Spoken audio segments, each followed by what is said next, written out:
No chatter. No seatbelt chime. Just the low hum of engines and every passenger frozen in place. A flight attendant stands rigid in the aisle. One hand still half raised. Fingers trembling.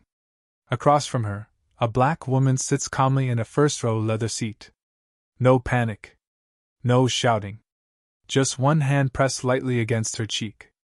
A red mark is already forming. Someone gasps. Another passenger whispers, "Did she just?" The cockpit door opens.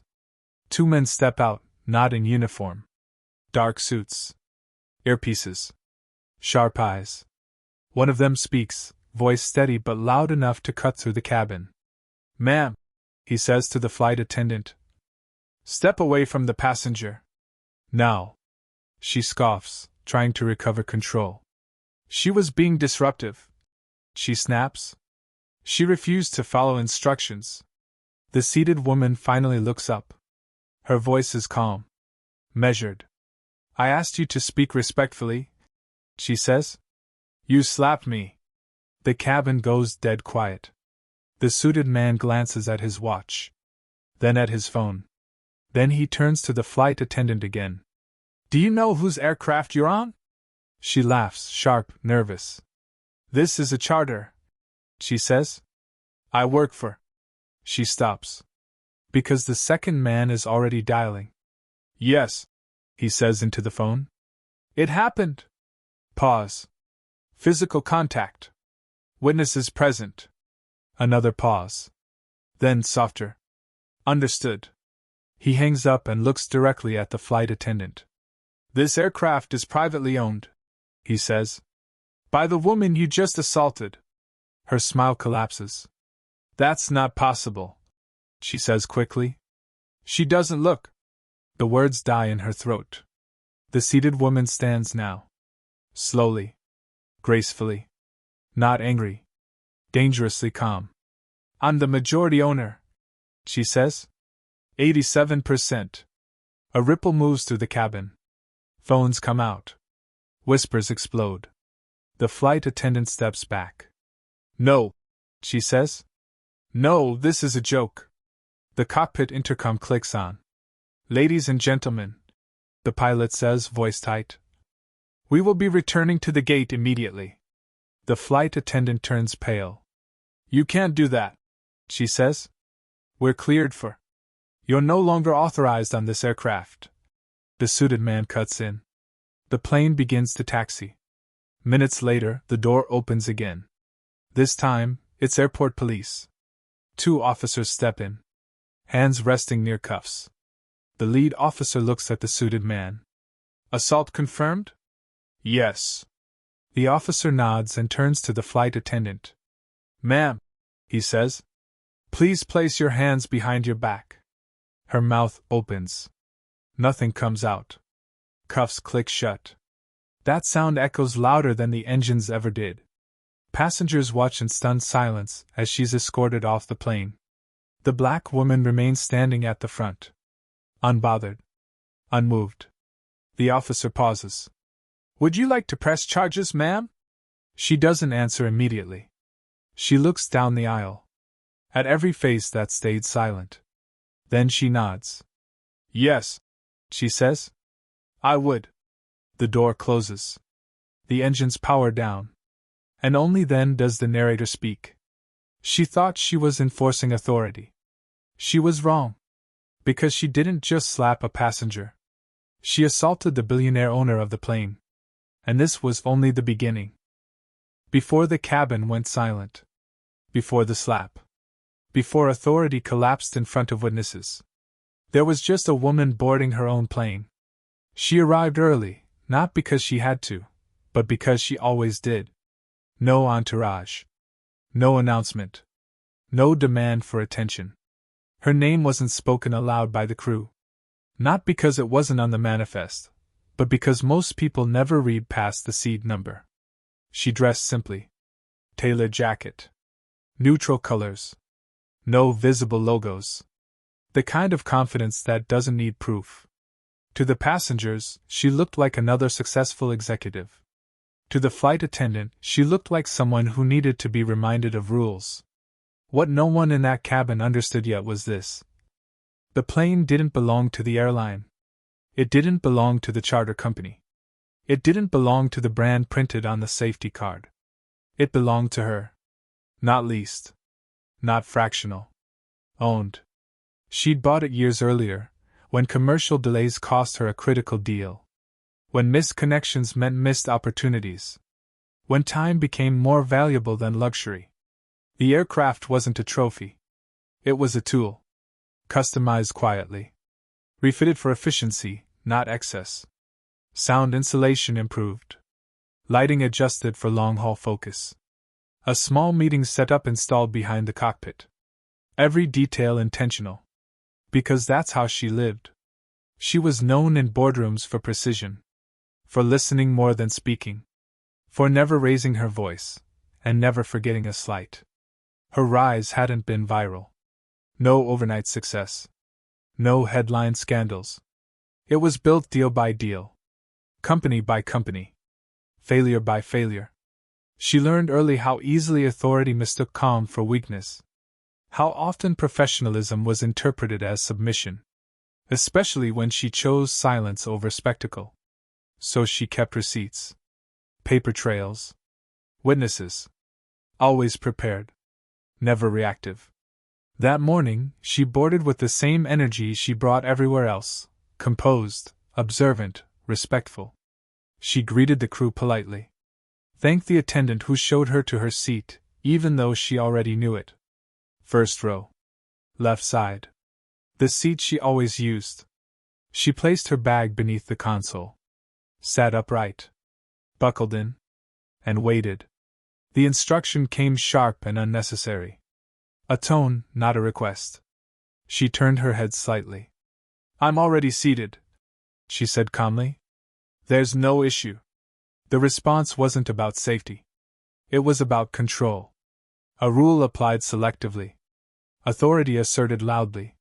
She didn't argue. Didn't escalate. She simply asked for respect. That was the mistake. Because to someone addicted to power, calm resistance feels like defiance. And defiance demands correction. The slap came fast. Unmeasured. Public. A line crossed that couldn't be uncrossed. What the flight attendant never realized was that every camera on that aircraft, every log, every manifest, every procedure, ultimately answered to the woman she had just struck. And the woman didn't forget details.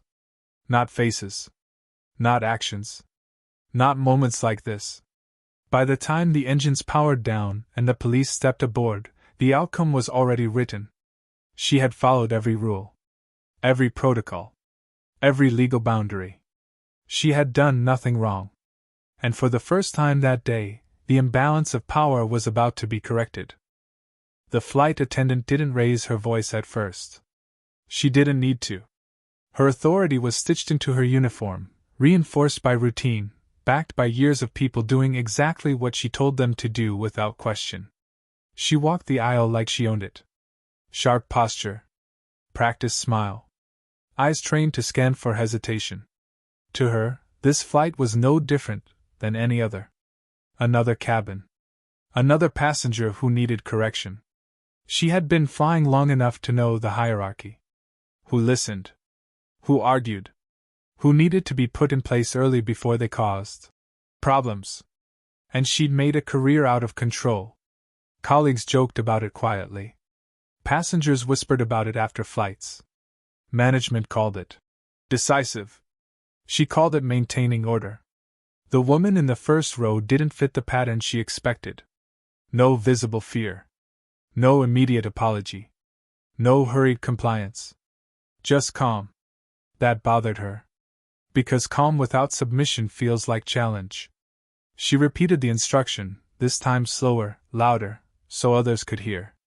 A performance disguised as procedure. "You need to follow crew instructions immediately," she said. "This isn't optional." Passengers shifted in their seats. Eyes darted away. No one wanted to be involved. The woman looked up again. Still composed. "I am following instructions," she replied. "There's no safety concern. Please speak respectfully." The word please landed wrong. To the flight attendant, it sounded like correction. Like condescension. Like someone stepping out of line. And that's when the tone changed. Her smile vanished. Her shoulders squared. "This is my cabin," she said. "You don't tell me how to do my job." It wasn't policy speaking anymore. It was ego. A few passengers reached for their phones. Others pretended not to see. The attendant leaned in slightly, lowering her voice just enough to sound threatening. "I can have you removed," she said. "I can ground this flight for you." The woman didn't flinch. "I'm asking for professionalism," she said quietly. "Nothing more." That refusal to shrink was the spark. Because power that isn't questioned learns to respond with force. The slap wasn't loud. It didn't echo. It was worse than that. It was casual. A quick motion of frustration. A correction, not an attack, in her mind. A statement. Gasps followed. A seatbelt clinked. Someone cursed under their breath. The flight attendant straightened instantly, as if the act could be erased by posture. "That's what happens," she said coldly. "When passengers forget their place." Silence. Not the awkward kind. The dangerous kind. She had crossed from authority into assault, and she didn't even realize it yet. Because to her, consequences always applied downward. She turned away, already rehearsing the report in her head. Disruptive passenger. Noncompliance. Verbal aggression. Paperwork would protect her. It always had. What she didn't notice was the man in the second row quietly standing. Or the red indicator light above the cabin camera. Or the subtle shift in the atmosphere when the cockpit door unlocked. She thought she had won. She thought power meant immunity. And she had no idea that every step she'd taken, every word, every movement, every second of that encounter, had been recorded. Not just on cameras, but in a system she didn't control. The cabin didn't erupt after the slap. It froze. No shouting. No chaos. Just a sharp, collective stillness, like everyone understood something irreversible had just happened. The woman remained seated. Not stunned. Not shaking. Still. Her hand rested lightly against her cheek, fingers steady. The mark was visible now. Red. Clean. Evidence. The flight attendant turned away as if the moment were already over. As if silence meant approval. She adjusted her uniform. Straightened the safety card at the jump seat. Prepared to move on. That's when the cockpit door unlocked. A sound most passengers barely notice. This time, everyone did. The door opened slowly. Not with urgency. With intention. 2 men stepped out, not pilots, not crew. Dark suits. No insignia. Earpieces tucked discreetly behind their ears. The flight attendant stiffened. "This area is restricted," she said automatically. "You need to." The taller man raised one hand. "Step back," he said calmly. Not loud. Not aggressive. Final. She scoffed. "This is a crew matter," she said. "You can return to your seats." The second man didn't move. He looked past her. Directly at the woman in the first row. "Ma'am," he said. "Are you injured?" The question landed like a verdict. "Yes," the woman replied. "Assault." One word. Clean. Precise. The flight attendant laughed, brittle, forced. "This is absurd," she said. "She's exaggerating." The taller man didn't respond. He tapped his earpiece once. "Confirming physical contact," he said quietly. "Witnesses present. Cameras active." The attendant's confidence wavered. "What cameras?" she snapped. The man finally looked at her. "All of them." A pause. "You struck the owner of this aircraft." The words didn't register immediately. Then they did. Color drained from her face. "That's impossible," she said quickly. "She's just..." She stopped herself too late. The woman stood. Slow. Unrushed. I don't need to raise my voice, she said. I don't need to explain myself. She turned slightly, revealing the mark fully under the cabin lights. I need you to document what happened. The man nodded. Already done. The intercom crackled. Ladies and gentlemen, the pilot said, we are suspending departure and returning to the gate. Murmurs rippled through the cabin. The flight attendant stepped forward instinctively. You can't do that, she said. We're cleared for. You are relieved of duty.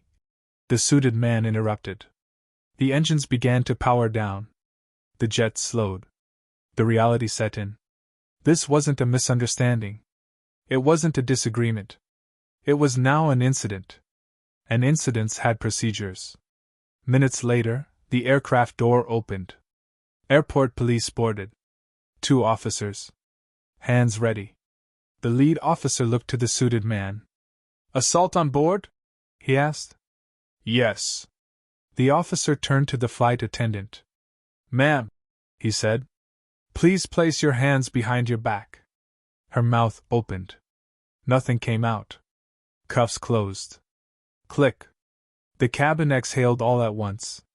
As she was led away, she finally looked back, searching for support. The woman met her gaze. No anger. No triumph.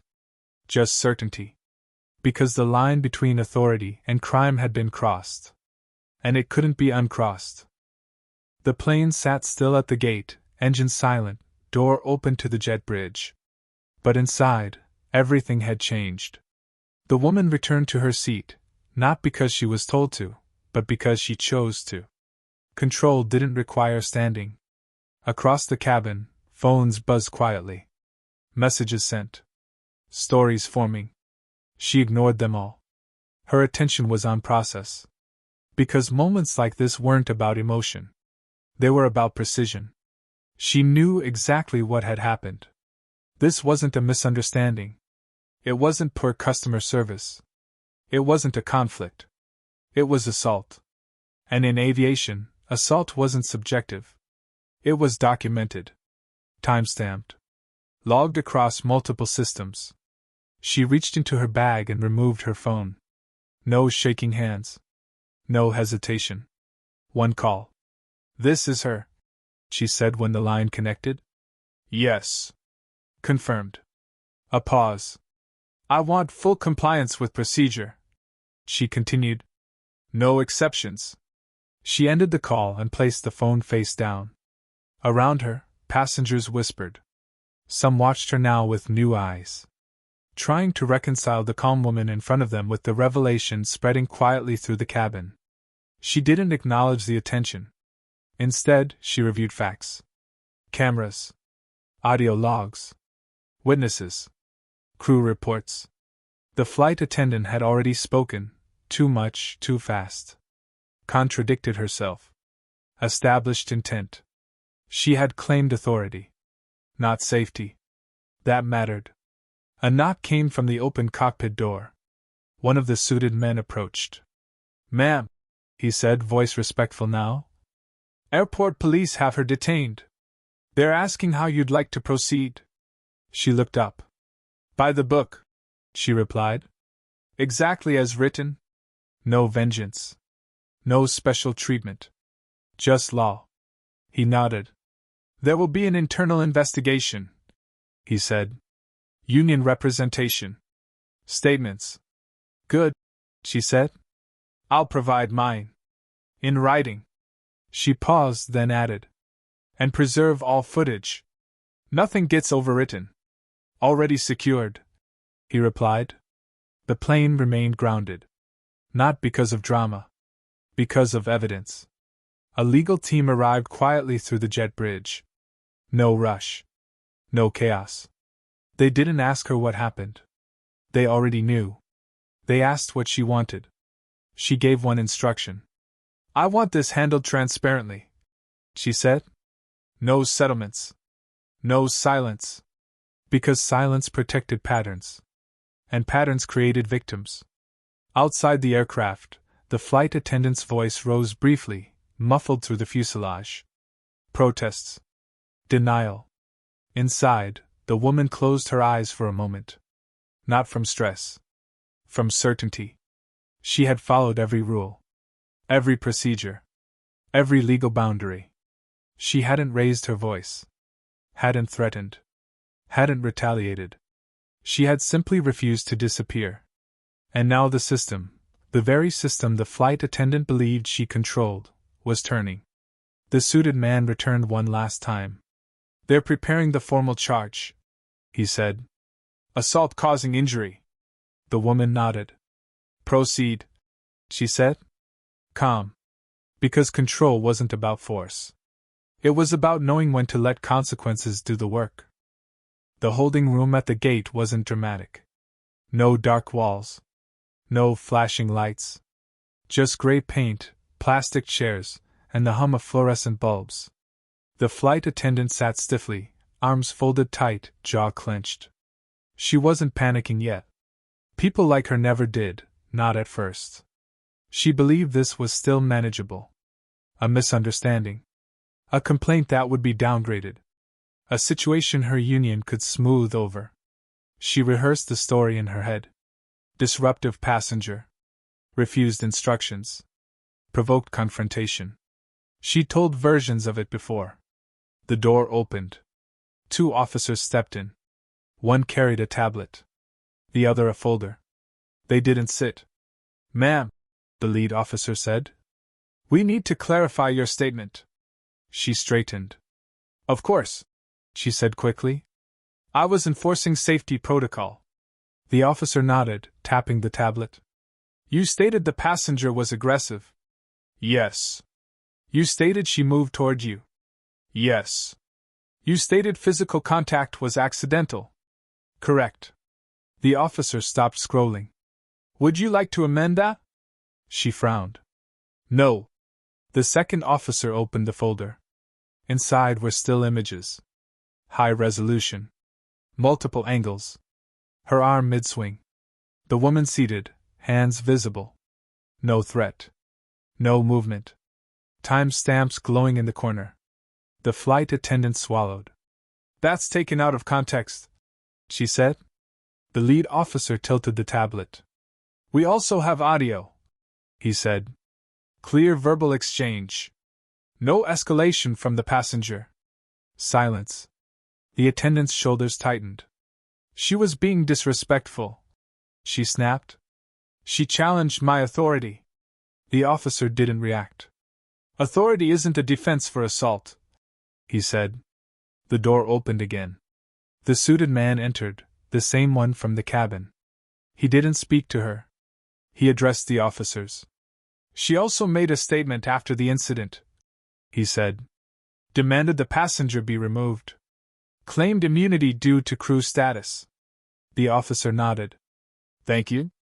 He turned back to the flight attendant. "Ma'am," he said calmly, "did you tell witnesses, quote, 'This is my cabin, and I decide what happens here'?" Her mouth opened. She closed it again. That was the moment. The moment arrogance realized it had been recorded. "Yes," she said finally. "I said that." The officer's pen paused. "And did you strike the passenger intentionally?" She hesitated. "Just long enough." "I didn't think it would matter," she said. "I didn't know who she was." The room went silent. The officer looked up. "You're saying you wouldn't have struck her if you knew her status?" The words hit too late. She tried to recover. "That's not what I meant." But it was already done. Intent established. Bias implied. Confession recorded. The officer closed the folder. "Ma'am," he said, "based on your statement and the evidence, you are under arrest for misdemeanor assault. Additional charges pending review." He stepped forward. "Please stand and place your hands behind your back." The cuffs came out. Metal glinting under fluorescent light. Click. Her breath hitched. The suited man spoke once, quietly. "For the record," he said, "she owns the plane." They escorted her out. Through the terminal. Past staring passengers. Past phones raised again. No uniform now. No authority. Just consequences. And back on the aircraft, the woman waited, unmoving. Because justice didn't need to rush. It only needed to arrive. The plane eventually flew. Not on schedule. Not quietly. But it flew. The cabin felt different once the door closed again, lighter, almost. Like something toxic had been removed and the air could finally circulate. The woman took her seat as if nothing had happened. Because for her, the important part was already over. The rest was paperwork. Over the following weeks, the story didn't explode online the way scandals usually do. There were no viral clips with dramatic music. No public statements dripping with outrage. Just records. Police reports. Internal reviews. Witness statements. The flight attendant was suspended immediately. Then terminated. Union protection couldn't shield intent. It couldn't erase video. And it couldn't explain away a confession. Charges moved forward. Assault. Abuse of authority. The civil case followed quietly, not for money, but for accountability. The settlement terms were sealed. But the outcome wasn't.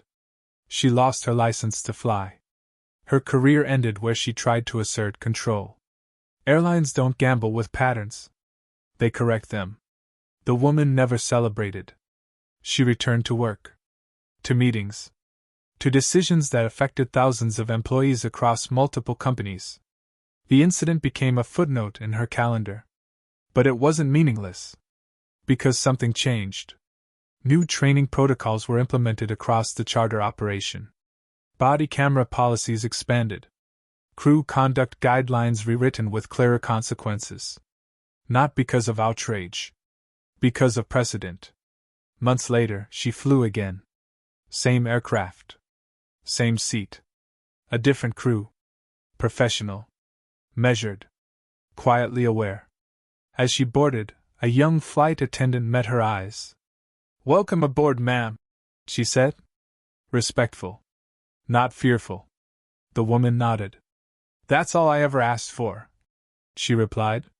No bitterness. No superiority. Just balance restored. Somewhere else, the former flight attendant adjusted to a new reality. No uniform. No authority. No audience. The power she relied on was gone, not taken, but forfeited. Because it had been misused. And the final irony was simple. She believed power came from control. But the woman she struck proved something else entirely. Real power is knowing you don't need to raise your hand to end a story. You just need to let the truth finish it. She wanted to assert dominance in a cabin. Instead, she cleaned up a system. And she never had to say a word about it.